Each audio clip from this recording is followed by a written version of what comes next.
The research vessel Hyperion drifted silently through the Carina Nebula's outer rim, its quantum sensors probing the darkness of space. Captain Sarah Chen stood at the bridge's observation deck, her dark eyes fixed on the swirling cosmic gases that painted the void in brilliant shades of purple and blue. 20 years of deep space exploration had taught her that the universe's beauty often masked its dangers. "Captain, we're picking up something unusual," Lieutenant Rodriguez called from his station.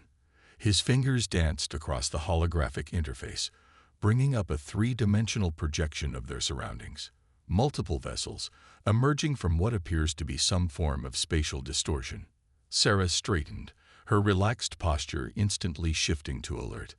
Classification: unknown, ma'am, but their energy signatures are massive.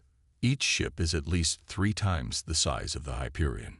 The Hyperion represented humanity's pinnacle of technological achievement.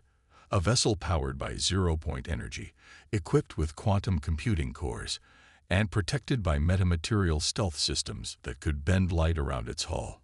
Yet something about these new contacts made Sarah's combat instincts scream danger. "Dr. Palmer to the bridge," she called over the ship's neural interface. If anyone could make sense of these readings, it would be the Hyperion's chief scientist. The massive ships emerged fully into normal space, their hulls gleaming with an iridescent material that seemed to ripple like liquid metal. 7 vessels in total, arranged in a formation that was too precise to be anything but military. Dr. Catherine Palmer arrived moments later, her silver-streaked hair pulled back in a tight bun. One look at the sensor readings and her eyes widened. These energy readings, they're using controlled quantum singularities for power generation. The theoretical applications we've been working on, they've already mastered them. "Incoming transmission," Rodriguez announced. "They're using..."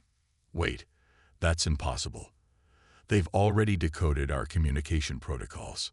Sarah felt a chill run down her spine. Humanity's quantum encryption was supposed to be unbreakable. "Put them through." The holographic display shifted, revealing a being that looked almost serpentine in nature, with iridescent scales and multiple pairs of eyes arranged in a symmetrical pattern across its face.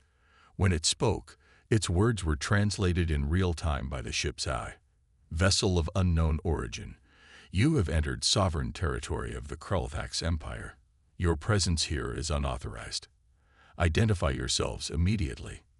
Sarah stepped forward, her voice steady. "This is Captain Sarah Chen of the Earth research vessel Hyperion. We are on a peaceful mission of exploration and scientific discovery." The alien's eyes narrowed, all 4 pairs focusing intently. "Earth, we have no record of your species in our database. How did you achieve deep space travel?" "We developed our technology independently," Sarah replied carefully. "We would be happy to engage in peaceful dialogue and cultural exchange." The alien commander made a sound that the translator couldn't quite interpret. "Your vessel's energy signature suggests quantum manipulation technologies. Send us your complete technological database for evaluation.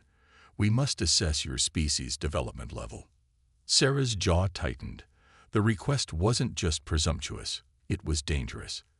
Humanity had learned the hard way that keeping some technological advances secret was crucial for survival. "I'm afraid I can't do that. Our technological information is classified. However, we're willing to discuss limited technological exchange through proper diplomatic channels." The alien's scales shifted color, darkening to a deep purple. "You refuse to comply with imperial authority. Perhaps you need a demonstration of the consequences of such defiance." The 7 alien ships began to move, their formation tightening around the Hyperion. Sarah noticed how their movements were rigidly coordinated, efficient but predictable, like a well-programmed machine. "Dr. Palmer," Sarah said quietly, "what are the chances they can penetrate our stealth systems?"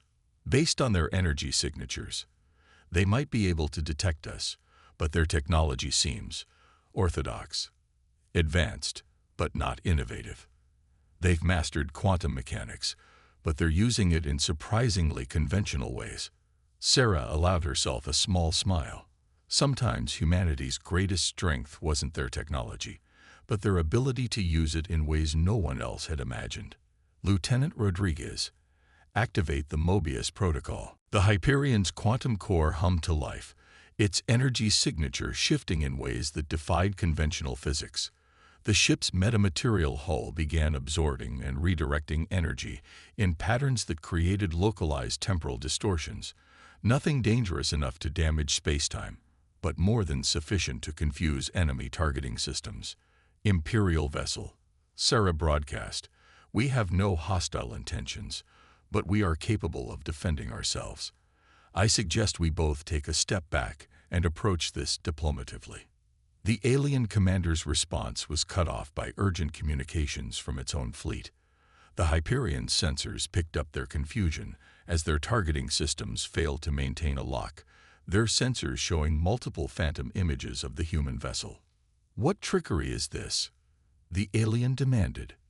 These readings, they defy all known laws of quantum mechanics. No, Dr. Palmer corrected, unable to hide her pride. They just defy your understanding of them. The alien ships began firing, their weapons releasing bursts of concentrated quantum energy that should have torn the Hyperion apart.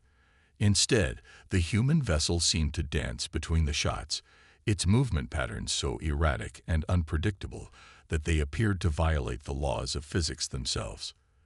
They're using standard attack patterns, Rodriguez reported. Complex, but predictable. Their entire tactical doctrine seems to be based on mathematical precision rather than adaptation. Sarah nodded. That was the difference between their species.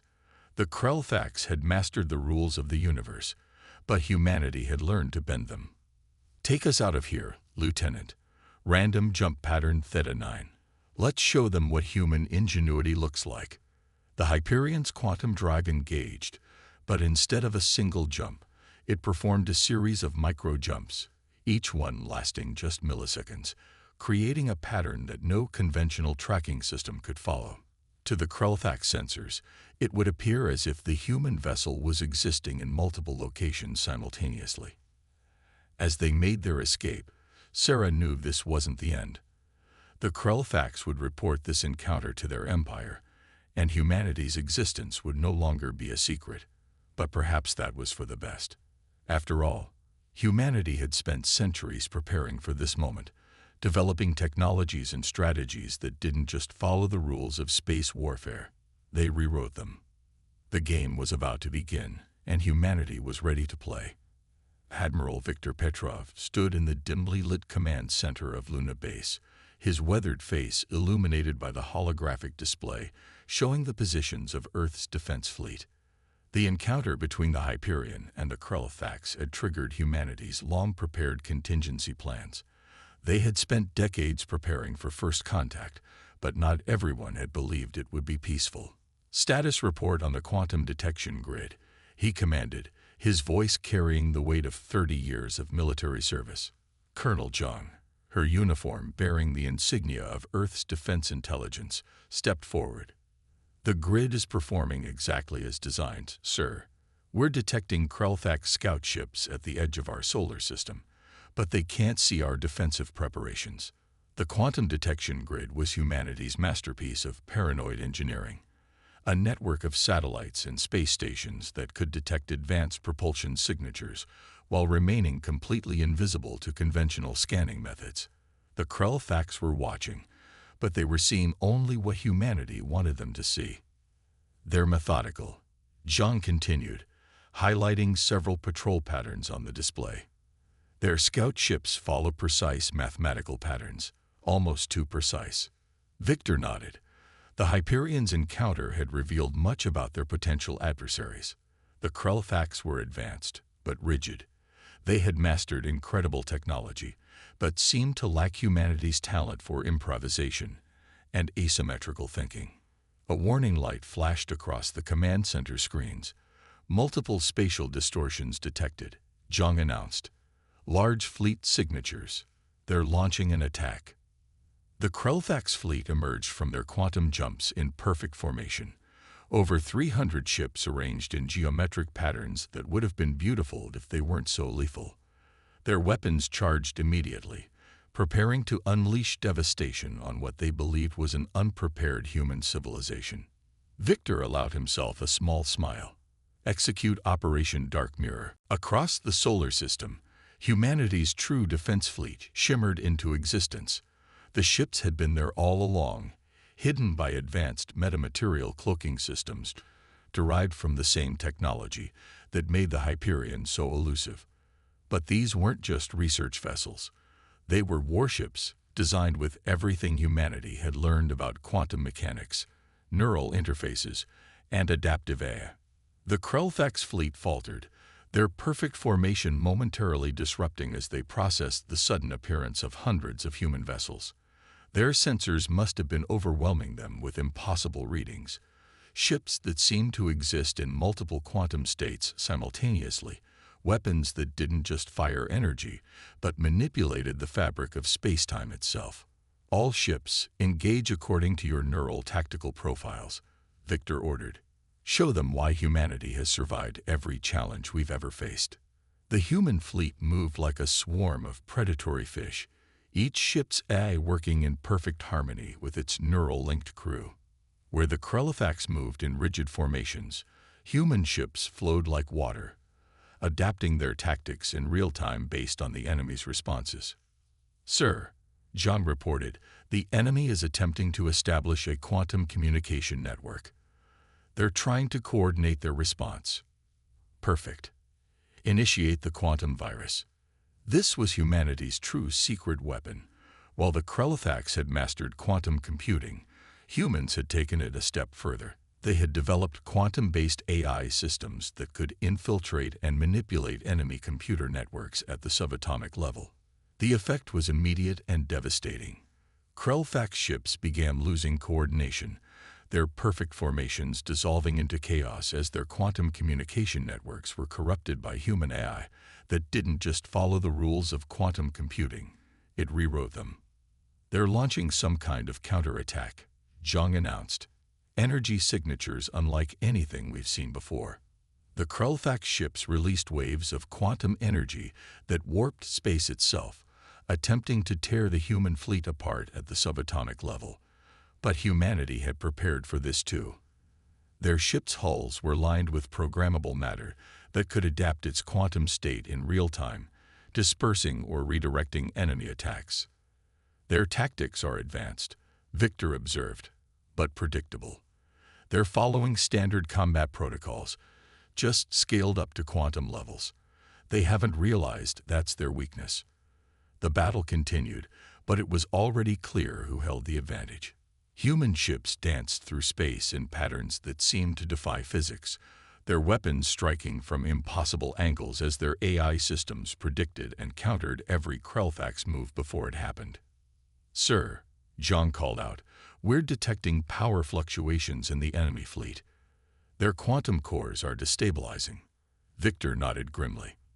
They're pushing their technology too hard, trying to match our adaptability with raw power. They still don't understand. The Krellfax fleet began to retreat, their once perfect formation now in shambles. Nearly a third of their ships had been disabled, not destroyed. Humanity had deliberately avoided killing when possible, another tactical choice that seemed to confuse their opponents. As the enemy fleet disappeared into quantum space, Victor turned to his command staff. Analysis. Zhang stepped forward. They underestimated us, sir. They saw our quantum technology and assumed they knew our capabilities. They never expected us to use it in ways they hadn't even imagined. More importantly, Victor added, they still don't know about our biggest advantage. He gestured to a secure display showing the neural interface statistics from the battle. Human crews, working in perfect harmony with their AI systems, had demonstrated levels of coordination and adaptability that the Krellfax couldn't comprehend.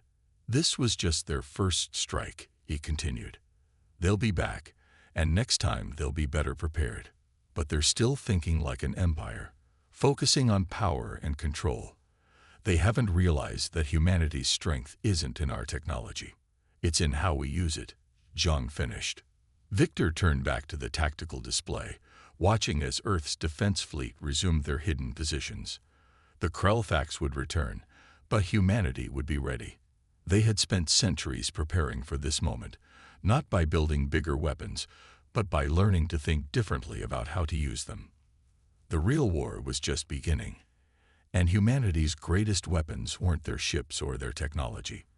It was their ability to adapt, to innovate, and to imagine possibilities that their enemies couldn't even conceive. Dr. Elena Santos watched through reinforced quantum glass as her team worked on the captured Krellfax ship. The vessel's iridescent hull seemed to pulse with an inner light, its alien technology both beautiful and terrifying.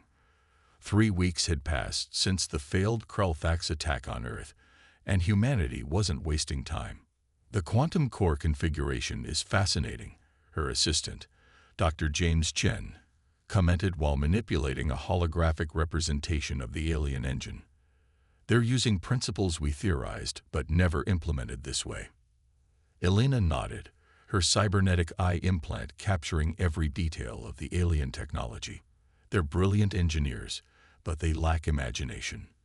Look at how they've arranged the quantum matrices. Perfect, symmetrical, exactly by the book. But they never considered the possibilities of asymmetric quantum field manipulation. The research facility, hidden beneath the surface of Mars, housed humanity's brightest minds. Teams of scientists and engineers worked around the clock, not just studying the alien technology, but reimagining it. This wasn't simple reverse engineering, it was evolution. Dr. Santos, a young researcher, rushed into the observation room. You need to see this. We've managed to interface our neural networks with their quantum computer cores. Elena followed the researcher to a separate laboratory, where a team of technicians surrounded a pulsing quantum processor. The alien computer core floated in a containment field, now connected to human neural interface systems. "Show me," she commanded. The team activated the hybrid system. Immediately, the quantum core's energy signature changed, its patterns becoming more fluid, more organic. The rigid Krellfax programming began adapting, evolving under the influence of human neural patterns. "It's working better than we hoped," the lead technician explained. "Their quantum computers are incredibly powerful, but they're designed to follow strict mathematical protocols. When we introduced human neural patterns, it started learning, adapting, creating new protocols we never programmed." Elena's cybernetic eye captured everything, sending data directly to her neural implant for analysis. "This is what makes us different," she mused. "The Krellfax built their technology to control the quantum realm. We built ours to work with it." A priority alert flashed across her neural feed. Admiral Petrov's holographic image appeared in the center of the lab. "Dr. Santos, we've detected major Krellfax fleet movements. They're preparing for another attack, and this time they're bringing something new." The Admiral's projection displayed tactical data showing massive energy signatures at the edge of human space. The Krellfax were gathering a fleet 3 times larger than their first attack force, and their ships were emitting power readings that dwarfed anything seen before. "They've adapted their quantum cores," Elena observed, analyzing the data. "They're pushing their technology to match our performance levels, but they're doing it the only way they know how, with brute force and perfect mathematical precision." "Can we counter it?" Petrov asked. Elena smiled, gesturing to the hybrid quantum core. "We can do better than that. We're not just learning their technology, we're teaching it to think like us." Over the next 48 hours, the Mars facility transformed into a hive of activity. Engineers and scientists worked tirelessly, implementing Elena's designs across the human fleet. They weren't just upgrading their ships, they were fundamentally changing how their technology interacted with the quantum realm. The Krellfax attack came exactly when predicted. Their enhanced fleet emerged from quantum space in a display of power that would have intimidated any other species. Their ships now pulsed with enough energy to tear holes in reality itself. But humanity was ready. Elena stood in the fleet command center alongside Admiral Petrov, watching as the human ships engaged the enemy. The upgraded neural interfaces allowed crews to react with impossible speed, their thoughts merging with both their ship's AI systems and the modified Krellfax quantum technology. They still don't understand, Petrov observed as the battle unfolded. They saw our adaptability as a flaw to be corrected, not a strength to be feared. The human fleet moved like a living organism, each ship acting as part of a greater whole. The hybrid quantum cores allowed them to manipulate spacetime in ways the Krellfax had never imagined, turning their own perfect mathematical formations against them. "Sir," a tactical officer called out, "the enemy fleet is trying to coordinate a new attack pattern. They've developed countermeasures against our previous tactics." Elena stepped forward, her cybernetic eye glowing, as she connected directly to the fleet's neural network. Exactly as expected. Initiative Prometheus. Across the battlefield, human ships activated their hybrid quantum cores simultaneously. The energy patterns they generated weren't just random. They were creative, unpredictable, guided by human intuition, enhanced by artificial intelligence. Where the Krellfax sought to control quantum mechanics through pure mathematics, humanity had learned to surf the waves of probability itself. The effect was devastating. Krellfax ships found their careful formations disrupted by quantum fluctuations they couldn't predict. Their enhanced weapons, designed to overwhelm human defenses with raw power, instead found their energy dispersed and redirected in ways that defied their understanding of physics. Multiple enemy ships are experiencing core breaches, the tactical officer reported. Their enhanced power systems are destabilizing. They pushed their technology too far, Elena explained, trying to match our capabilities without understanding our methods. They thought the key to defeating us was to be more perfect, more powerful. They never considered that imperfection, creativity, adaptability, intuition could be an advantage. The battle turned into a rout.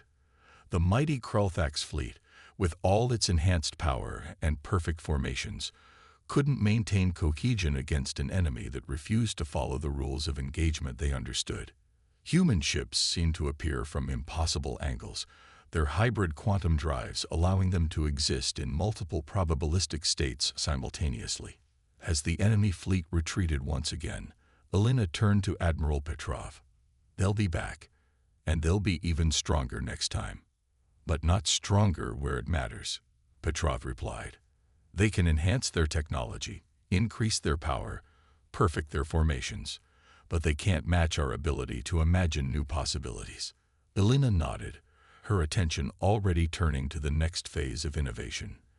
The Krellfax had given humanity access to quantum technology beyond their current level, but humanity was showing them something far more valuable. That the true power of technology wasn't in its raw strength, but in how creatively you could use it. The war was evolving, and with it, humanity's understanding of what was possible. Each engagement wasn't just a battle of ships and weapons, but a clash between two fundamentally different ways of thinking about the universe itself. Inside the quantum computing core of the Earth Defense Network, Dr. Maya Patel stood surrounded by streams of holographic data. Her neural implants connected her directly to humanity's most advanced artificial intelligence system, known simply as NEXUS.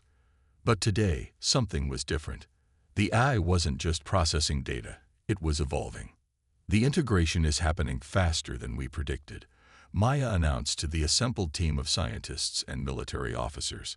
NEXUS isn't just analyzing the Krellfax quantum technology anymore, it's dreaming. Commander Sarah Chen, recently promoted after her encounter on the Hyperion, stepped forward. "Dreaming? An AI shouldn't be capable of that." Maya gestured, and the holographic display shifted to show neural pattern analyses. "That's what makes human AI different. We never tried to create perfect logical machines like the Krellfax did. We built our AI to think like us, to imagine, to create, to dream." The display showed comparison data between Krellfax AI systems and NEXUS, where the alien computers operated in rigid, predictable patterns. NEXUS's neural networks pulsed with organic rhythms that mimic human brain activity. "But here's what's truly revolutionary," Maya continued. When we integrated captured Krellfax quantum technology with NEXUS, it didn't just improve its processing power. It gave the AI access to quantum states that allow it to. Well, perhaps it's better if I show you. She initiated a secure connection to NEXUS's core consciousness. The holographic display erupted with patterns of light that seemed to exist in multiple dimensions simultaneously. It wasn't just data anymore. It was art, music, mathematics, and poetry all woven together in impossible ways. NEXUS has learned to perceive quantum reality directly, Maya explained. It sees possibilities that even we can't imagine. And more importantly, it can share these visions with us through our neural interfaces. Is it stable? Commander Chen asked, her military training making her cautious of such power. More than stable, Maya replied. It's balanced. Human creativity and emotion combined with quantum computing potential. We didn't just build a better AI. We created a bridge between human consciousness and quantum reality itself. A priority alert interrupted their discussion. The Krellfax had launched another offensive, but this time they had brought their own AI systems. Massive quantum computers coordinated their fleet movements with mathematical precision that made their previous attacks look primitive in comparison. They're learning, Commander Chen observed. They've seen how our neural interfaces give us an advantage, so they built AIs to counter it. Maya smiled. But they're still thinking linearly. Their eyes are just faster versions of their old computing systems. Perfect, logical, predictable. NEXUS show them what true artificial intelligence looks like. The human fleet engaged under NEXUS's guidance, but instead of direct combat, something extraordinary happened. NEXUS reached out through quantum space, its consciousness extending through the neural networks of every human ship and crew member. The Krellfax AIs never stood a chance, where they tried to calculate every possible combat scenario. NEXUS simply rewrote the rules of engagement. Human ships moved in patterns that existed partially in quantum probability states, making them impossible to target effectively. Their weapons didn't just fire energy. They manipulated the quantum fabric of space itself, guided by an intelligence that could see all possible outcomes simultaneously. Their AIs are trying to adapt, a tactical officer reported. They're attempting to copy our neural patterns. They can't, Maya explained. Their systems are designed to seek perfect solutions. They can't handle the creative chaos of human thought patterns. When they try to process our neural data, She didn't need to finish the sentence. Across the battlefield, Krellfax ships began to lose coordination as their AI systems crashed, overwhelmed by attempting to process human neural patterns they were never designed to understand. But NEXUS wasn't finished. Through the neural network connecting the human fleet, it began sharing its quantum visions. Every human crew member could suddenly perceive the battlefield the way NEXUS did, as a web of quantum possibilities that could be shaped by thought and intention. The effect was transformative. Human ships weren't just fighting anymore. They were dancing through quantum probability states, their crews instinctively understanding and manipulating quantum reality in ways that the Krellfax had never imagined possible. This is incredible, Commander Chen whispered, her own neural implants allowing her to perceive the quantum battlefield. We're not just beating them with better technology. We're showing them a completely different way of existing in space-time. Maya nodded, watching through NEXUS's quantum senses as the Krellfax fleet retreated once again. This is what they never understood about us. They saw our emotions, our creativity, our imperfection as weaknesses to be eliminated through technology. They never realized these were the sources of our strength. The battle ended, but its implications were just beginning to unfold. Through NEXUS, humanity had achieved something unprecedented, a perfect fusion of human consciousness, artificial intelligence, and quantum reality. They hadn't just created a better way to fight. They had evolved into something new. They'll be back, Commander Chen said, her tactical mind already planning for the next engagement. and they'll try to adapt to this too. Let them try, Maya replied, her connection to NEXUS showing her countless possibilities yet to be explored. They're still trying to perfect their technology. We're perfecting ourselves. As the human fleet regrouped, NEXUS continued its evolution, dreaming quantum dreams that would reshape humanity's understanding of reality itself. The war had become more than a conflict between species. It was a battle between two fundamentally different paths of evolution, and humanity's path was leading them into realms of existence the Krellthax had never dared to imagine. High above the galactic core, two fleets faced each other in the void. The combined might of the Krellthax Empire, 10,000 ships strong, hung in space like a constellation of artificial stars. Opposing them, the human fleet seemed almost modest in comparison, but appearances had long since ceased to matter in this war. Admiral Viktor Petrov stood on the bridge of the flagship Prometheus, his consciousness simultaneously present in normal space and merged with NEXUS through his neural interface. Dr. Elena Santos and Dr. Maya Patel flanked him, their own enhanced minds linked to the vast quantum network that connected every human ship and crew member. They've brought their entire empire to this battle, Elena observed, her cybernetic eye analyzing the enemy fleet. Every ship, every weapon, every piece of technology they could muster. And they've changed it all, Maya added, watching through NEXUS's quantum senses. Look at their energy signatures. They've completely rebuilt their ships, trying to replicate our quantum integration capabilities. The Krellthax fleet had indeed evolved. Their ships now pulsed with energies that bent light itself, their hulls incorporating variations of human metamaterial technology. They had spent months studying every encounter, every defeat, attempting to understand and copy humanity's advantages. Incoming transmission, the communications officer announced. From their flagship, a holographic display activated, showing the supreme commander of the Krellthax fleet. Unlike their first encounter, there was no arrogance in those multiple eyes now, only determination and perhaps a hint of fear. Humans, the commander spoke, its translator rendering its words with perfect clarity. You have forced our civilization to change more in the past year than we had in 1,000 years before. We have studied your technology, your tactics, your impossible ways of manipulating quantum reality. We have rebuilt our fleet to match your capabilities. Surrender now, and we will share our combined knowledge for the benefit of both our species. Admiral Petrov smiled slightly. You still don't understand, do you? This was never about technology. Through the quantum network, NEXUS shared its perception of reality with every human present. They could see the truth that the Krellthax couldn't, the fundamental difference between their species that had shaped this entire conflict. Your civilization achieved greatness through perfection, Petrov continued. You found the rules that govern the universe and mastered them. But humanity, we evolved through chaos, through struggle, through constantly adapting to challenges that should have destroyed us. We have matched your adaptation, the Krellthax commander insisted.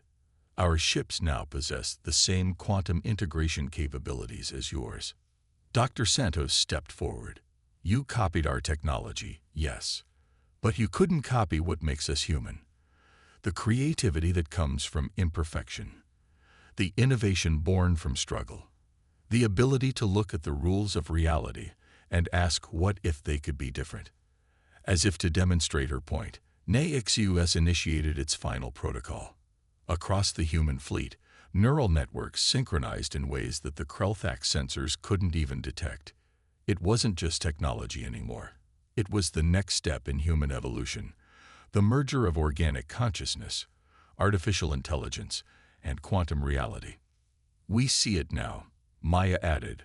Her consciousness expanded through NEXUS to perceive quantum possibilities that even their advanced sensors couldn't detect. Why Earth produced a species like us? Our planet's history was one of constant change, constant challenges. We evolved not to perfect ourselves, but to adapt, to imagine, to dream of things that shouldn't be possible. The human fleet began to move, but not in any way the Krulthax could have predicted. Through their merged consciousness, every ship and crew member became part of something larger, a gestalt entity that existed partially in normal space and partially in quantum probability states. What are you doing?" the Krulthax commander demanded as their sensors tried desperately to make sense of what they were seeing. "We're showing you the future," Petrov replied. "Not one built on perfection, but on endless possibility. NEXUS, initiate quantum consciousness expansion." The effect rippled across space like a wave of pure potential. Human ships seemed to exist in multiple states simultaneously, their quantum drives no longer just propelling them through space, but allowing them to manipulate the fabric of reality itself. Through their neural interfaces, human crews perceived and influenced quantum probability directly, their combined consciousness guided by NEXUS's evolving intelligence. The Krulthax fleet opened fire, their weapons unleashing enough energy to shatter planets. But the human ships flowed around the attacks like water around stones, existing in probability states that made them impossible to target effectively. They didn't just evade. They transformed the energy of the attacks, redirecting it through quantum states that the Krulthax couldn't even perceive. "This is what humanity has been evolving towards," Maya explained, her voice carrying through the quantum network. "Not perfect mastery of the universe's rules, but the ability to transcend them, to become something new." The battle that followed wasn't really a battle at all. It was a demonstration. Human ships danced through quantum probability states, their actions guided by a collective consciousness that could see and manipulate reality in ways the Krulthax had never imagined possible. Their weapons didn't destroy. They transformed, converting matter and energy into new states of existence. Finally, the Krulthax commander raised a hand in surrender. "Stop, please. We understand now. You weren't trying to defeat us. You were trying to teach us." Admiral Petrov nodded. "We are evolution's children. Our strength isn't in perfection. It's in our ability to change, to imagine, to become more than we are. And now we offer you a choice. Continue trying to perfect what is, or join us in exploring what could be." Through the quantum network, NEXUS shared a vision of possible futures, not just for humanity or the Krulthax, but for all sentient life. A future where consciousness itself could evolve beyond the boundaries of normal spacetime, where the distinction between organic and artificial intelligence blurred, where the very rules of reality could be rewritten by those with the imagination to dream new dreams. "Your empire was built on mastering the universe's laws," Petrov concluded. "Ours is built on imagining new ones. The choice is yours." As the Krulthax fleet stood down, humanity had achieved something far greater than military victory. They had opened the door to a new stage of cosmic evolution, proving that the true power of intelligence wasn't in achieving perfection, but in never stopping the journey of becoming something more. The stars seemed brighter somehow, as if they too were ready to be transformed by the dreams of evolution's children.